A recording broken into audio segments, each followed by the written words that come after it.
राधे राधे दोस्तों। आज मैं प्रेमानंद तुमसे स्वामी कोई महाराज का कहानी नहीं ये सुनाने वीडियो आया आप हूँ। अंत तक आज मैं जरूर तुम्हें देखना, जगाने आया हूँ, क्योंकि क्योंकि तुम सोए नहीं प्रेमानंद हो स्वामी शरीर से, महाराज तुम का ये सोए हो वीडियो आप अपने देखने के सपनों से, बाद अपने आपकी लक्ष्य सच से, में अपनी जिंदगी आत्मा बदलने से। वाली तुम है। सोचते हो तुम्हारा सबसे बड़ा लेकिन दुश्मन उसके गरीबी पहले है, प्रेमानंद स्वामी की पढ़ाई की कमी आपको है मधुर या वाणी और किस्मत है। उनके नहीं, शब्द अच्छे लगते हो तुम्हारा सबसे तो बड़ा उनके दुश्मन लिए वो है जो हर लाइक सुबह तुम्हें सब्सक्राइब और बिस्तर में हाँ रोके कमेंट रखता करना है। वो ना है भूलें। आलस। और और आखिर तुम्हारा में उनके दूसरा लिए दुश्मन राधे वो है राधे जो हर जरूर रात बोले। तुम्हारा वक्त खा जाता है। वो है मोबाइल का नशा। आज इस धरती पर लाखों बच्चे भगवान से किस्मत मांग रहे हैं, लेकिन भगवान कहते हैं मैंने किस्मत दी थी पर तूने उसे मोबाइल में बर्बाद कर दिया। याद रखो, जो मोबाइल तुम्हारे सपनों तक पहुंचने का जरिया था, वही आज तुम्हारे सपनों का कब्रिस्तान बन चुका है। तुम्हारा एक 5 मिनट और तुम्हारी जिंदगी के 5 साल छीन लेता है। और वो आलस जो तुम्हें कहता है कल से करूंगा, वो तुम्हें उस मोड़ पर छोड़ देगा जहां कल कभी आता ही नहीं। सफलता और असफलता में फर्क बहुत छोटा है। सफल इंसान वही है जिसने अपने अंदर के आलसी राक्षस को मार दिया। असफल वही है जिसने उसे दोस्त बना लिया। आज मैं तुम्हें 3 ऐसे दिव्य सूत्र बताने वाला हूँ, 3 ऐसे ब्रह्मास्त्र जो अगर तुमने आज से अमल में लाए तो न सिर्फ तुम्हारा आलस मरेगा, बल्कि तुम्हारा मोबाइल तुम्हारा सेवक बन जाएगा, मालिक नहीं। आज का ये प्रवचन सुनने वाला बच्चा या तो अपनी जिंदगी बदल देगा या जिंदगी उसे पीछे छोड़ देगी, क्योंकि समय किसी का इंतजार नहीं करता।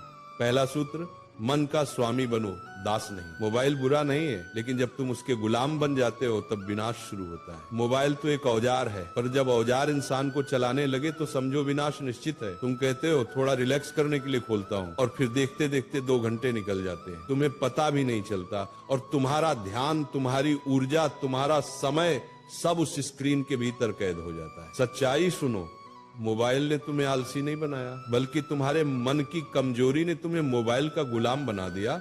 जिस दिन तुमने अपने मन से कहा बस अब मैं मोबाइल का नहीं, मोबाइल मेरा सेवक बनेगा, उस दिन से तुम्हारी आजादी शुरू होगी। दूसरा सूत्र, आलस एक मीठा जहर है। आलस एक ऐसी बीमारी है जो तुम्हारे शरीर को नहीं, तुम्हारे सपनों को खा जाती है। तुम सोचते हो थोड़ी देर में करता हूं, और वही तुम्हारा सपना मर जाता है। जो लोग कहते हैं मेरा मन नहीं करता, उनसे मैं कहता हूँ अरे मन नहीं करेगा तो मंजिल कैसे मिलेगी। मन तो हमेशा आराम चाहता है, लेकिन महानता हमेशा सुविधा के भीतर जन्म लेती है। जब थक जाओ याद करो अपने माता पिता के त्याग को, जिन्होंने अपने सपने कुर्बान कर दिए ताकि तुम अपने पूरे कर सको। जब मन भागे याद करो अपने सपनों की कीमत को। जब नींद सताए याद करो उस वक्त को जब कोई और पढ़ रहा होगा और तुम सो रहे होगे, और कल वही तुमसे आगे निकल जाएगा। आलस से बड़ी कोई गरीबी नहीं होती। जो अपने समय का सही उपयोग नहीं करता, उसके पास एक दिन पछतावे के सिवा कुछ नहीं बचेगा। तीसरा सूत्र, कर्म ही धर्म है।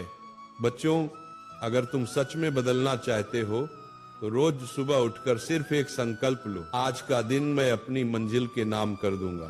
तुम्हें पता है भगवान भी उन्हीं की मदद करता है जो खुद चलने की हिम्मत रखते हैं। मोबाइल से दूरी बनाओ, थोड़ा समय किताबों के साथ बिताओ, थोड़ा वक्त अपने विचारों के साथ अकेले बैठो। जब तुम काम करते हो ना तो आलस खुद भाग जाता है। जब तुम अपने सपनों के लिए तपते हो ना तो मोबाइल की स्क्रीन फीकी लगने लगती है। कर्म ही वो दवा है जो आलस और नशे दोनों को खत्म कर देती है। याद रखो, मोबाइल तुम्हारा नौकर है, मालिक नहीं। आलस तुम्हारा दुश्मन है, दोस्त नहीं। अगर आज तुम उठ खड़े हुए तो कल दुनिया तुम्हारे आगे झुकेगी। जिसने अपने आलस को हराया उसने खुद भगवान को पा लिया। इसलिए बच्चों, आज उठो, अपने हाथ जोड़ो और प्रतिज्ञा करो कि अब मैं आलस और मोबाइल की लत से मुक्त होकर अपने जीवन का निर्माता बनूंगा। सूरज रोज निकलता है, लेकिन उसकी किरणें सिर्फ उसी को छूती हैं जो जागा रहता है।